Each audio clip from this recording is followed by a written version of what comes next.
In October of 1846, a Copenhagen satirical paper called the Corsair began mocking a local philosopher in print, week after week, his hunched back, his thin legs, his mismatched trouser lengths, drawn again and again in cartoons, until strangers on the street stopped him just to laugh in his face. The philosopher had, oddly enough, asked for this. He had publicly dared the paper to attack him, certain that being ignored by a paper he despised was worse than being ridiculed by it. He got his wish, and it nearly broke him. Children shouted his nickname across the street. He couldn't walk to church without being stared at and snickered over by name, by people who had never read a word he'd written. The man was Søren Kierkegaard, and the year he spent as Copenhagen's public joke taught him something he had already suspected and now knew in his body. Get enough people looking at you at once, and something happens to all of them together that would never happen to any one of them alone. He had a name for that phenomenon, and it became the subject of some of his sharpest, angriest, most quietly devastating writing. Today we're going to walk through what Kierkegaard meant when he said, "The crowd is untruth," and why the thing you call "people say" or "everyone thinks" might be the least trustworthy voice in your entire life. Kierkegaard had always been a loner by temperament, restless and sharp-tongued even among friends, but the Corsair affair sharpened that instinct into a full philosophy. He watched, up close, how a crowd of individually reasonable Copenhageners, clerks, students, shopkeepers who would never have insulted him to his face one at a time, became, gathered into a mass and pointed by a newspaper, something crueler and stupider than any of them were on their own. No single person had decided to torment him. The mockery simply diffused through hundreds of hands, a little at a time, and nobody felt responsible for any of it. That observation became the seed of some of his last and most furious writing, an attack not on any government, church, or army, but on something far more slippery, the public, the crowd, the numberless they that modern life had started to treat as an actual authority on how a person should live. 1. The public is a phantom. In an essay called The Present Age, Kierkegaard tried to name exactly what this new, faceless authority actually was, and he decided it wasn't a thing at all. It was an absence pretending to be a presence. A real community, he said, is made of people who actually stand somewhere, who can be named, who bear the weight of their own opinions in front of other people who can answer them back. The public is none of that. Nobody can point to it, interview it, or hold it responsible for anything it supposedly believes. It has no address, no face, and no memory of what it said last week. Kierkegaard wrote, "The public is a monstrous nothing." Translate that out of 1846. When you hear that people are saying something, or that everyone knows a thing is true, ask who, specifically, is standing behind that sentence, and you will almost always find that the answer is nobody in particular. The public opinion that feels so solid, so obviously true, so embarrassing to contradict out loud, it was never actually held by any one identifiable person willing to sign their name to it. It is a rumor wearing the costume of a fact. It borrows its authority entirely from how many people are willing to repeat it without checking where it came from. 2. Leveling. How an age makes everyone the same size. Kierkegaard gave a name to the process by which this phantom public keeps its power: leveling. In a passionate age, he argued, people are still willing to stand out, to be exceptional, to risk being wrong in public. They actually believe something strongly enough to say it. A reflective age, his age, and very much ours, does something quieter and, he thought, far more corrosive. It doesn't argue with the person who stands out. It simply talks about them, endlessly, from every angle, in every direction, until the standing out itself starts to feel faintly ridiculous. Until the safest possible position is to blend back down to the average height of everyone else in the room. Nobody has to censor you directly. You censor yourself, gradually, under the low, steady hum of being discussed. Kierkegaard watched the newspapers of his day do exactly this to real people, himself very much included, and he called it a kind of leveling more efficient than any tyrant could ever manage. A tyrant, at least, has to notice you enough to fear you. Leveling doesn't fear anyone. It has no target and no grievance.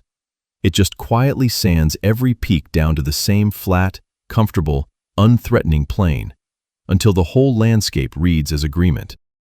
Think about how this shows up somewhere far smaller than a newspaper scandal.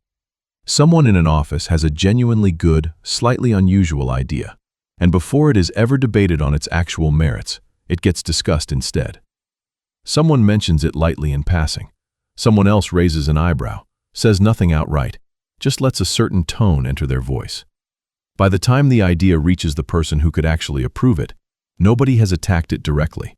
It has simply picked up a faint smell of being a bit much, and it dies there, unrefuted and undefended, killed by ambient temperature rather than argument. The person who had the idea usually doesn't even notice the exact moment it happened. They just quietly stop bringing it up in meetings. That, Kierkegaard would say, is leveling working exactly as he described it 180 years ago.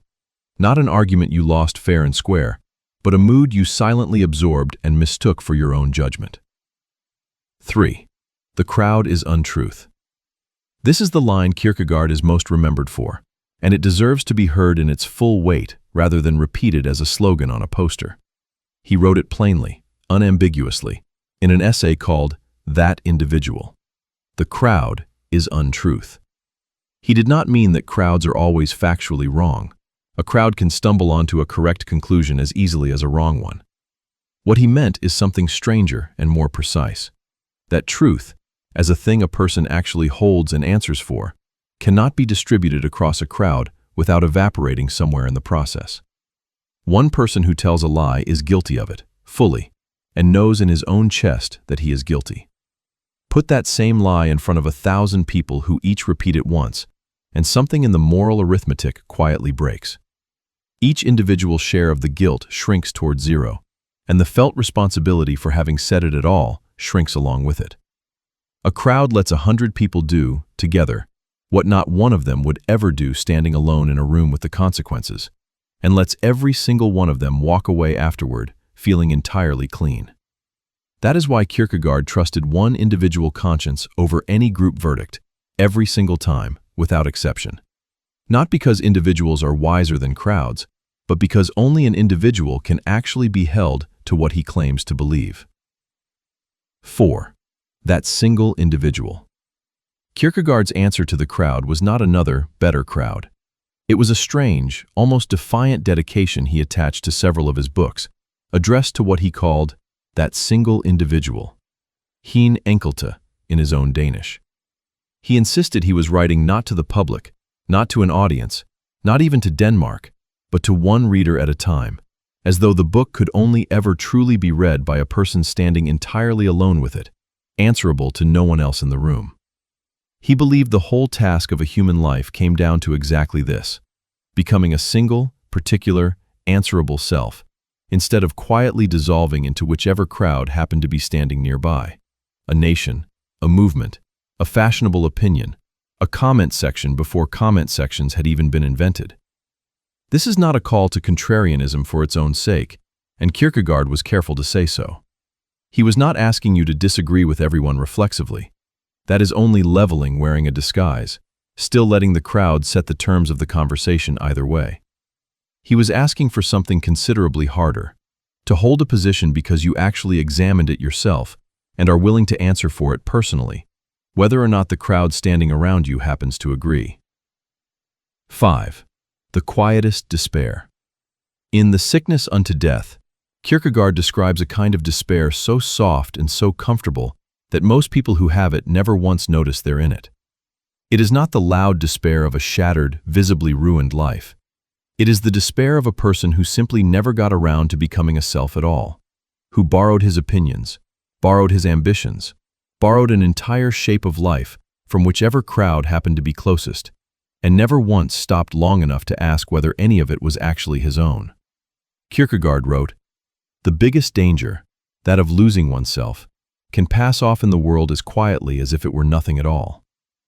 Lose an arm, and everyone around you notices immediately. Lose yourself into the crowd's opinions, one comfortable agreement at a time, and you can go an entire lifetime without a single person, including you, ever noticing it happened at all. Kierkegaard thought this was, quietly, the most common form of despair there is, precisely because it never announces itself as despair. It feels, from the inside, exactly like belonging. Look at where this actually lives in an ordinary week, because it isn't confined to 19th century Copenhagen. The opinion you repeat at dinner that you picked up from a headline and never once tested against your own thinking. The career path you're still walking, because leaving it would mean explaining yourself to people whose good opinion you never consciously decided you needed in the first place.